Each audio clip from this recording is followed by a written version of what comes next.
Hello and welcome to another Clockwork Empires patch notes update. This is version 36, February 2015, as you can see. And it is the massively, hugely long name of the Mists of Antipodea. Which is quite strange because normally they have really long ones, and they actually did comment on it themselves. They've made a nice short name. And yeah, there's a little black beetle in there because there is actually a new type of beetle as well. And it is kind of to do with cults. There's not really that many changes as such. It's more optimizations, making sure things are working properly. But yeah, this screenshot's more about how things are going to be landing properly. There's no more landing in building, so things will land outside. Fish people will attack later on and also be coming in more from the sea, but they will go off and hide, and then the cultist side of things will be improved upon slightly. It's quite because I can actually do full screen. Didn't even think about that. I can go into the patch notes straight from the weblog itself, as opposed to Notepad, which I've been doing before. So, major features: fog of war. If your colonists can't see it, it becomes shrouded in dark fog, and it's literally that. The route they've taken is there is now fog of war in the game, and when your colonist goes off and sees something, they'll go and see a load of clay, for instance. The clay will be there. They will then come back. The clay will still be there. It will be darkened. You cannot see it properly, but it will still be there.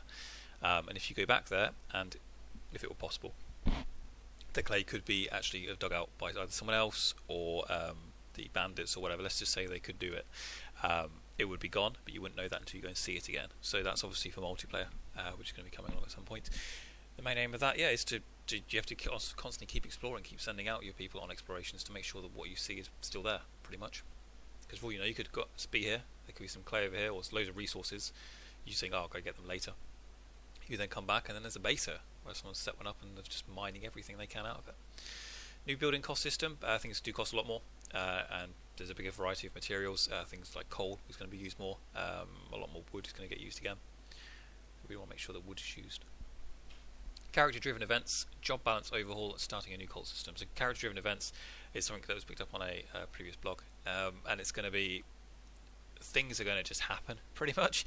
You're going to have, say, this guy will go off and he will start an expedition, or he is going to go and he's found some stone for the first time, woo, and it's going to have little events.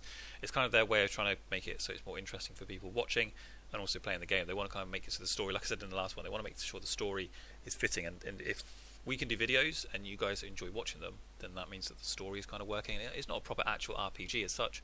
There's no proper storyline that you're following, but it's a story that we're kind of creating, and they want it to be able to be fitting in with their game. So they're adding these character-driven events. Job balance overhaul is to do with, well, they've just gone through and recoded lots of stuff. They've gone through and did a big tidy up. No big actual changes to the system from kind of a watching point of view. And a start of a new cult system, which is kind of the start of something else. It hasn't really properly started as such. But the engine scripting, CPU optimization, just more efficient. Brush fire search for moving characters into civilization. I've tried looking into this a bit. I don't know if I'm just misreading it. It's a bit complicated to say, but say you start at this point here, and you want to get to this point here, and there are objects in the way here. To work out what is the fastest way, is it going up this way, then turn that way, and then going up over here, and whatever. It marks this off as a point, and it numbers everything in between based on the priority system. So I think if you're trying to get this way, instead of going this way is going to become a negative, that will be a positive. And so then it scans up, scans down, scans up, scans down, and it finds the way that is basically the least numbers used, and then it takes that route. It's going to be a more efficient way of making people go from point A to point B without too much of a CPU usage. Added fog of war, added internal LOA script debugger. Save games do not load correctly on machines with Unicode path names. Various stockpile issues with load, save, replay, and replay. That happened with me, I think, a few times when I'm trying to play. If you have a stockpile issue and then you save the game, you basically can't load the game again, pretty much. Game crashes in credit menus on OS X. Crash when a job has parent assignment, but the assignment doesn't have a job as a child. That's just a coding issue. Start implementing a new Madness cult system. There will be various different cults now, almost like you've got the jobs. You have different teams. You've got an overseer. You've got the people underneath them. They're going to have the same for the cultists. There are going to be different types. And one of the things is that people are going to get pissed off if they get invited to another cult, because they're like, "Hey, you, no." And one thing that's in a blog as well, which I'm not sure if I'm going to miss it or not, so I'll mention it now. Is why do you want to have a cult?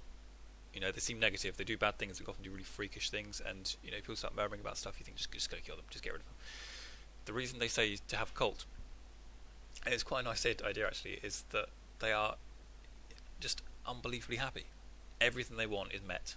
They could be sleeping on the ground. They could not eat properly. They could be worked to the bone, but they are happy because they're in a cult. Their leader is the one and almighty person who everything he says is amazing. So the cost of keeping people in warm beds, in giving them food, in sorting everything out for them, as you've seen, is time consuming, and it's costly in the sense of time, pretty much. So if you have cults, if you have a third or a quarter of your people in a cult,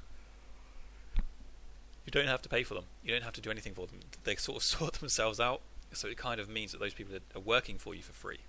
So that's kind of one of the benefits for all the shenanigans they might get up to. So it's kind of a cost-benefit ratio you've got to do in your head, if it's worth it or not. So I think in the next playthrough that I do, I will try and make sure there is some sort of cult. Although based on the changes in this one, I don't know if we'll be doing one this time. I might skip this one or just do a later video, just a couple of videos, because there's not actually that much changing. It's mostly things like balance, hunger time, crop growth time doubled. Criminal immigrants now have a chance to start a cult. So this isn't, you're not going to see these sorts of things as such. It's just normal gameplay. It's just sort of tweaked it a little bit. Criminal central colony may now be slightly mad. Colonies should no longer spawn in water at game start. I don't see why that's really a problem. Added drink curative for curing madness, so they can have laudanum or sulfur tonic, and that will help to cure maddening thoughts. Reduced the desire to drink booze across the board because it was impossible to maintain stocks. People were just alcoholics. They came from Britain. They're alcoholics. UI, work, crew, and display. Now already displays number of idle work parties rather than number of active work parties, which I think we saw last time. It was saying like 6 out of 7. It's like, no. Most people are working. Cults will now announce the names in Tigger upon formation, announce new members to game Tigger, and they'll do recruitment at night. Only one initiation per night maximum, and cultists who witness an occult ritual will be made happy. So that's part of the new cult system. They're going to try and make it so it's more obvious to us. They want us to know about cultists because they want to be part of the story. They want us to be able to show it. But on the one hand, they want to make it so it's a good thing. So they've made it so that everyone is happy who's in a cult. And yes, they will now say a new cult's formed. Mr. Bliggs, that's a new name. Mr. Bliggs has joined the cult. And if they go and see someone else do some sort of initiation or see a cult ritual, as it says there, they will become insatiably happy. Nom nom nom nom nom. Added alert upon cult formation. Studying eldritch artifacts may increase madness or inspire cults. Again, it's madness that really creates cults. It's not it's not like happiness or sadness. It's an actual thing. The more weirdness they are subjected to, the more likely they are to continue or increase their cultness. People invited to a cult will decide whether or to join or not based on traits, madness, and relationship with cult leader. So again, there'll be multiple cults, and I'm assuming there will be some sort of cult wars later on, cult fighting, because it does seem like they want you to have cults. And the fact there are different types, it really does seem as though there's going to be some sort of conflicts. Cultists who are enjoined, invited to join another cult will become offended, and cultists who are invited to join a cult they're not in will become offended. Now, there's been a bit of discussion of if those two mean the same, and people keep going off on tangents about is a philosophical debate on whether or not they are substantially the same or not. What do you think? Cultists who are invited to join another cult will become offended. Cultists who are invited to join a cult they're not in will become offended. It seems the same to me. They might be different. Who knows? Extremely long character family names shortened for legibility. Add in and remove in workers to from work crews with special uniforms now properly adds and removes said uniform as appropriate. Good, rather than just turns it grey, which is what happens. Sleeping inside on floor no longer creates memory for sleeping outside on ground. Excellent. But it will probably also not create as much of a benefit of sleeping in a bed. Fixed. Airdrop crate falling on people will no longer cause memories for witness combat. I wondered why. So that would be it then. Okay, because someone did actually have witness combat and he was nowhere near combat. And he did have a crate drop on his head a little while earlier. Ah, poor guy. Naturalists will show up and just do naturalist stuff rather than default work crew stuff. Lovely. Balance made return to civilization requirements a little less steep. Now that Civ works better. So I guess because they can get people back, it just works better now. Exploration beacons were disappearing instantly. That did happen. Yeah, that's fine, that's fixed. Made butcher, fish person, corpse have a way less range and be less desirable source of food. Beginning of rebalance of social jobs, gossip, emotive idols, etc. Added a new memory Added of new memories which tend the character towards positive moods to offset external effects. Yay, positive moods! Finally, there's just so much negativity in the game. Everything's about you're constantly trying to battle the negativity, so it's good that some positive can come out of the game itself. And I mean, the game's good. I mean, the characters, the moods, some positive moods will happen on their own. Miscellaneous cleanup of memory database, instance of fear, changed to fearful because of grammar. Added some more character names, changed to feeling tired and hungry for balance, changed to upper class jobs to make them less annoying, but just a little bit. Inspect painting converted to social job and modified accordingly. Good. Inspect painting is kind of more social than anything else. Added memory for discovering a weird artifact. Lovely. Shortened text on some food memories. So you see, they're not really things that are actually going to make much of a difference from watching the game, but they are kind of good building blocks, I guess. Combat and military. Guns now require reloading. Added ability to upgrade. But okay, they acquire reloading, but they don't require ammunition. It's a weird concept, but it's just automatically considered they've got ammunition, but they just need some time to reload. Added ability to upgrade pistols to revolvers, which can fire more times before reloading. So revolvers are more powerful pistols, and they want upgrades to happen. They want buildings to cost more, and be more difficult to create and whatnot, but they want there to be upgrades. They want there to be a progression, because as you saw, I could pretty much have half the buildings out in under 20 minutes. It's not really how it's meant to be, but it is like a more alpha still, I guess, or beta maybe now. I think it's beta.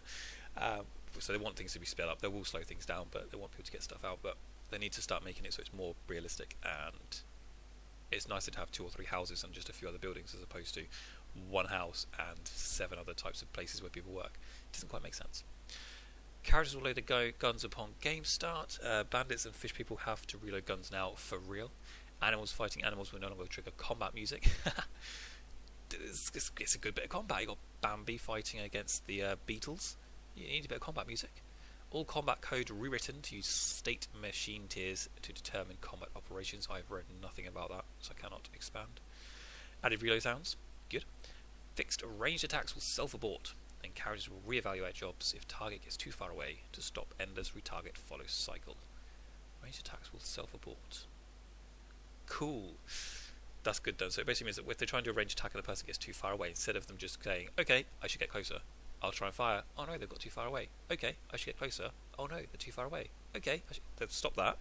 And what they'll do is they will try and do a ranged attack. Oh no, they got too far away. Right, what should I do now instead? So they won't necessarily go straight away into, oh, run after them, because it's the running, chasing, running, chasing, running, chasing. It's just an endless loop. If they pull back, then the fish person will start attacking again, and then they can start having proper fights again.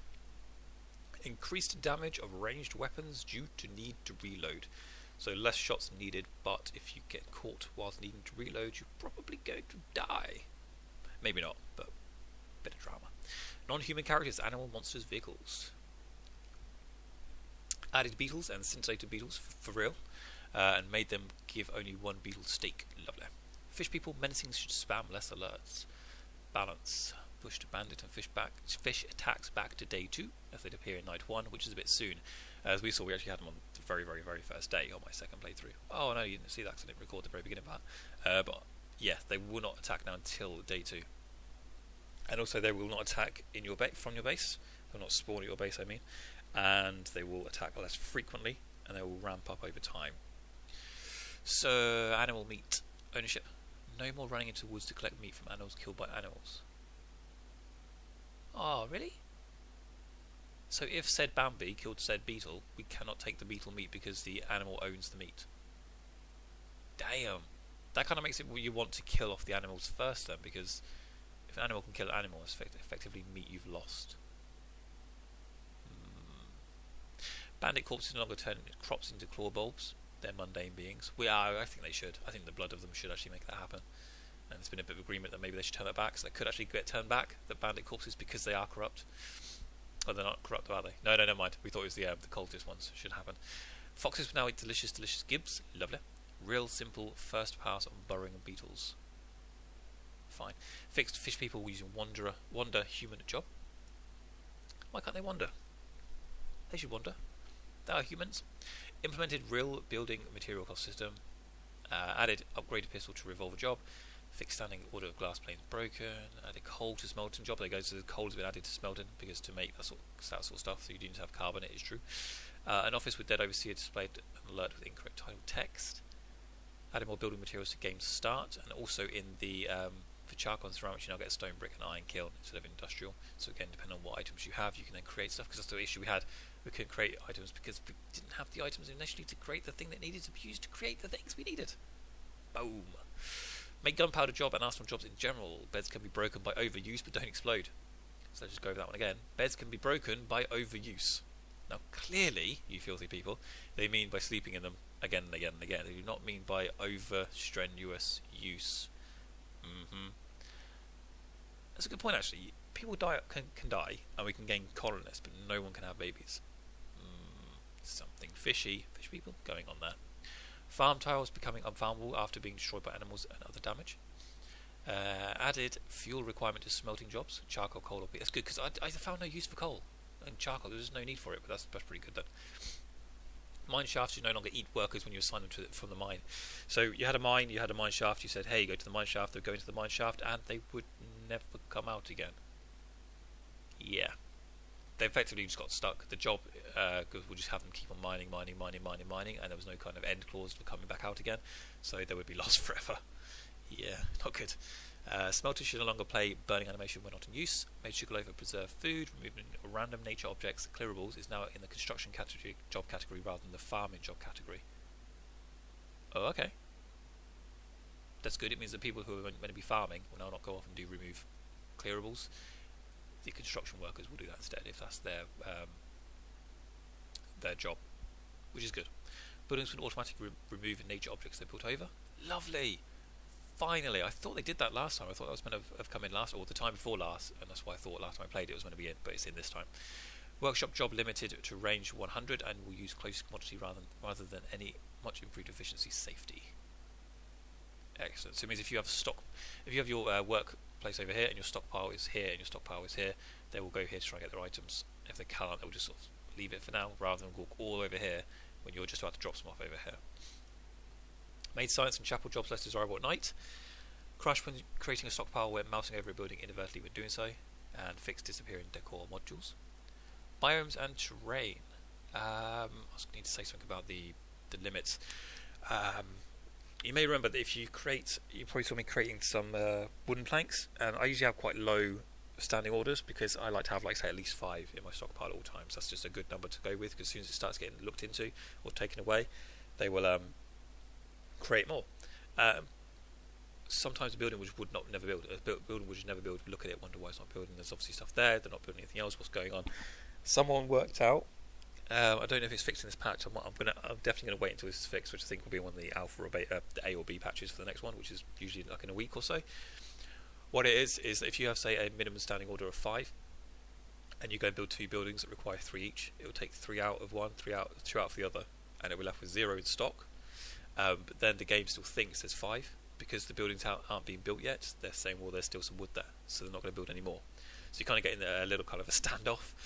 The people who are meant to be making it are looking over there and going, well, sorry mate, you've got 5, I can see 5 bits of wood, I'm not going to create any more. And they're saying, well, we need 1 more to be able to create our thing, so then we can actually use it. Until we have the 5th one, we cannot use it. So it never got, until we get the 6th one, we can't use it. So it never got built. And you would just be stuck. No one would ever build any more logs, and you would not actually be able to use the logs for building the item because there's not enough for the item to be built. So that's going to be fixed, hopefully, sooner rather than later, because that's just an obvious one. They just need to, the ones that get taken, as soon as taken out of the stockpile for a job, you just discount them from the inventory, effectively, which should be quite quickly to code out of it. So hopefully that will happen soon, but there's not really much point in me starting now with that, because that bugged me a little bit, and it's going to bug me some more, so just wait for that, a week or so.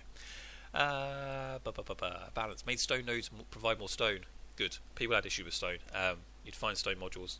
You'd find stone nodes, which were quite rare in themselves, and you'd get very little stone from them, like maybe 4 or 5 or sometimes 8. And it's like, yeah, great. So you're going to get a lot more stone from that now.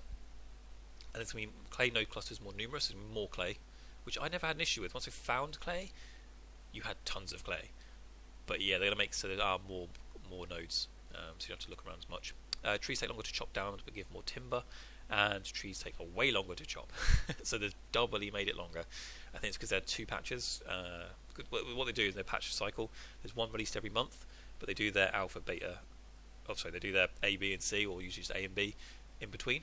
So for a week or every 2 weeks, they bring out another sort of sub patch, which all these are made up of. So I think twice they made them take longer to chop down and give more timber, and then in the second mini update. They made it so the trees took even longer to chop again. Fixed problems, which is fine. It's absolutely fine. I think that's quite a good one to go for. Trees should take a long time to chop, but they give more timber, which is good. Problems with giving orders to remove saplings and tree commands in general received cleanup. Adjusted tropical forest spawns slightly more timber but fewer coconuts, which is good because there were so many coconuts. Grey box trees have been fixed. Events, metagame, and overworld. Call Favour event won't appear unless you actually have enough prestige to do anything with it, which is useful because usually you don't have enough prestige at the beginning. So you do not want something popping up when you're new to the game or new to it to be able to see something you cannot even do anything with, because you look at it and think, what am I supposed to be doing here? So that's a good idea. Calling construction materials via Favour was broken. Airdropped crates will no longer drop onto buildings, and neither will the items inside. Made criminal vicars spawn less often. I'm not going to make any Catholic jokes there. Tweaked event timing so events are more likely to not trigger at the same time. Balanced bandit attacks and fish people attacks ramp up more slowly. Won't spawn in the first few days, and whenever spawn where you are. Won't spawn more than one attack a day, and won't spawn next to the colony. They'll try and come from the land. They'll try and come from the sea. As I mentioned it before. Multiplayer, blah. Music and sound. Fixed. The game immediately goes from battle music to playing to pegging the discovery music and not moving. Added looping audio emitters. UI and UX. Updated the starting tutorial slightly. So what they're doing now is going to try and make the tutorial at the beginning shorter. I think they're still working on that. They're going to make the tutorial at the beginning shorter. And then they're going to create contextual tutorial events. So what this means, based on if you go to build a mine, or if you go to actually mine some stuff, or if you go to chop trees down, or whatever you're going to do, they're going to try and have a tutorial alongside that as and when you do it, as opposed to giving you 50 things to do at the very beginning, which is good. I think that's based more on what we were saying ourselves. I said about feedback. Give feedback. Please give feedback. If you want things changed, you want things updated, you want things to look a bit different, just give feedback, because they are listening to it, they are changing, they're making it right, and they're listening to people like us that actually make these videos because they know people are watching, and a few hundred people watching this. If we give them some good advice, they will come back and make changes, and they're a good team. So yeah, if you see the videos and you have any ideas, please just say, and it can be passed on, or go to their forums and pass it on there. Artifact discovery now gives discoverer's name in ticker, which is lovely. Get some recognition for that guy. Characters have name tags, can be toggled using button at top of screen. Yeah, so you they can or can't see the name, which is pretty good. I think I'm getting a cold. I didn't have a cold before starting this video. This video has made me ill. Position of event window remembered between events, which means event, you move over here, event pops up again, it pops up over here. Yay! Zoom 2 alerts in Zoom 2. Added mechanics, added madness cult contextual tutorial, which is just some information about it. I really need to get a cult going, but it's more random, so it's just something I can't really plan on doing, and I get too many crashes before it happens, unfortunately. Cleaned up the starting tutorial info dump now that has some useful. Now it has some contextual tutorials. Gone list now contains mood icons. Lovely. Useful icons appear above buildings that lead to overseers.